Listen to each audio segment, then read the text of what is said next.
신경계 정신행동의 장애 기준, 보험금 지급률과 판정 기준은 변호사를 선임할 때 판사 출신 검사 출신 변호사, 손해사정사를 선임할 때 보험사 본사 출신 손해사정사. 신경계 및 정신행동장애에 대한 기준은 일상생활의 자립성과 정신기능의 회복 여부에 따라 상당히 폭넓은 범위로 규정되며 각 항목은 객관적 검사 결과와 전문의의 판단을 통해 장애 지급률이 결정됩니다. 아래에서는 해당 기준을 블로그용 서술형 글로 자세히 정리해보았습니다. 신경계 정신행동 장애란 무엇인가? 신경계 및 정신행동에 발생한 장애는 단순한 신체적 기능 저하를 넘어 사고나 질병 이후에 개인이 사회적으로 얼마나 자립하여 생활할 수 있는지, 감정 조절이나 인지 판단에 있어 얼마나 지속적인 문제가 발생하는지를 포괄적으로 평가합니다. 즉, 일상생활에서의 독립적 활동 수행이 제한되고 사회생활 적응에 어려움이 있는 경우 이를 신경계 정신행동 장애로 판단하며 이에 따라 보험금 지급 비율이 정해집니다. 신경계 장애, 뇌척수 말초신경 손상에 따른 기능 제한. 신경계 장애는 뇌, 척수 또는 말초신경이 손상되어 기본적인 일상생활 동작이 제한될 경우로 정의됩니다. 이때 일상생활 기본 동작에 DLS이라 함은 물 마시기, 식사하기, 세수 목욕, 대소변 처리, 옷 입고 벗기, 침대 오르내리기, 실내 보행 등을 말하며 이 중 5가지 항목 이상에서 타인의 도움이 필요한 경우 일상생활 기능 제한 장애로 평가됩니다. 지급률은 제한의 정도에 따라 10%에서 100%까지 폭넓게 적용됩니다. 다만 단기간에 회복이 예상되거나 사망이 임박한 경우 또는 치료 종료 후 6개월 이내로 단정되는 기능 저하는 장애로 인정되지 않습니다. 또한 신경계 손상으로 인해 다른 신체기관의 귀, 눈, 팔, 다리 등의 2차적인 장애가 발생한 경우에는 해당 부위의 장애 항목으로 따로 평가합니다. 정신행동 장애, 뇌 손상으로 인한 감정사고 사회성 기능 저하. 정신행동 장애는 뇌 손상 이후 정신의학적으로 인정되는 증상 우울증, 사고 혼란, 인지기능 저하 등 1년 이상 지속되고 전문의의 치료를 받았음에도 불구하고 회복되지 않은 경우 인정됩니다.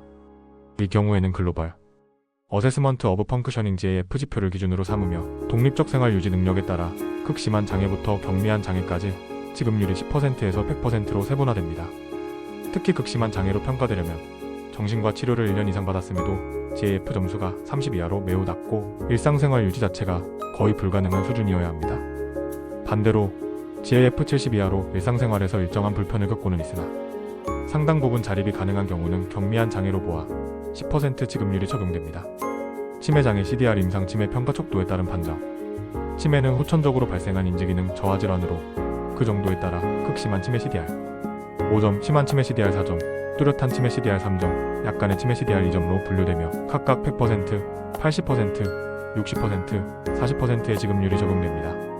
판정은 전문 신경과 또는 정신건강의학과에서 실시한 인지기능 검사 MRI, SP, CT 등 포함을 기준으로 판단되며 반드시 진단 후 12개월 이상 치료를 지속한 상태에서 평가가 이뤄져야 합니다. 뇌전증간질 장애, 항간질제로 조절되지 않는 발작 빈도 기준. 뇌전증은 반복적인 뇌 발작 경련, 의식상실 등이 발생하는 상태로 발작의 빈도와 회복 상태에 따라 심한 간질 발작, 뚜렷한 간질 발작, 약간의 간질 발작으로 나뉩니다. 예를 들어 월 8회 이상, 6개월 이상 중증 발작이 이어지고 그로 인해 요양간병이 필요한 경우는 심한 간질 발작에 해당하며 70%의 지급률이 적용됩니다.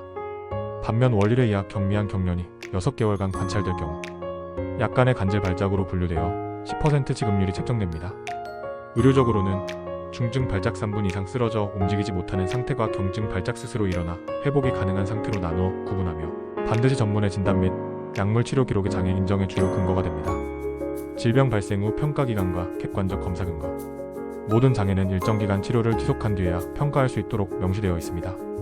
뇌졸중, 외상성 뇌손상, 치매 등 대부분의 항목은 12개월간의 경과 관찰 후 평가되며 일부 단기 회복이 불가능한 예외적인 경우에만 6개월 경과 시 평가가 허용됩니다.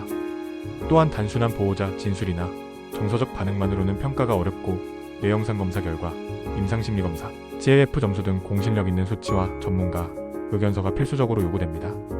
정리하며 신경계 및 정신행동 장애는 단순히 기능의 유무만으로 판단하지 않으며 일상생활 적응 능력과 사회적 자립성의 손실 정도에 따라 세밀하게 분류됩니다.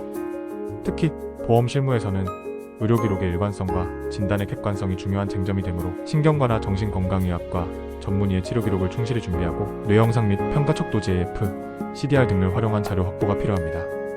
이는 단지 보험금 수령을 위한 기준이 아니라 본인의 회복 가능성과 치료 방향 설정에도 매우 중요한 기초가 됩니다.